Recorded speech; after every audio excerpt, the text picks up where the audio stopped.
నాపై ఎంతో ప్రేమ, వారు మూర్తీభవించిన భక్తి ప్రేమ, వారి శిష్యులపైన వాస్తవమైన ప్రేమ.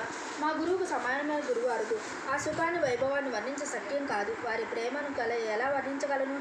వారిని చూడగానే ధ్యానంతో కళ్ళు మూసుకుంటాయి. మేము ఉభయల ఆనందంలో మునిగిపోయేవారం. నేను ఇతర వస్తువులు చూడడం ఎరుగను. నేను అహర్నిశలో ప్రేమగా గురువు నోపవలేకనమే చేసేవాడిని. నాకు ఆకులు తప్పులు ఉండేవి కావు. గురువు లేకపోతే మనసు అస్వస్థతగా ఉండేది. వారి తప్ప వేరే ధ్యానం లేదు, వేరే లక్ష్యం లేదు. రోజు వారొక్కరినే స్మరించేవాడిని.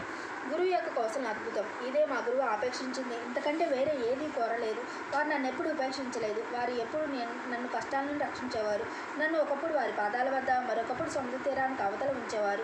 ఆయన వారి సాన్నిధ్య సుఖం దూరం కాకుండా నన్ను కృపాదృష్టితో చూసుకునేవారు. తాబేలు తన పిల్లలకు దృష్టి ద్వారానే ఆహారం సమకూర్చేలా మా గురువు పద్ధతి కూడా అట్లే కృపాదృష్టితో పోషిస్తారు.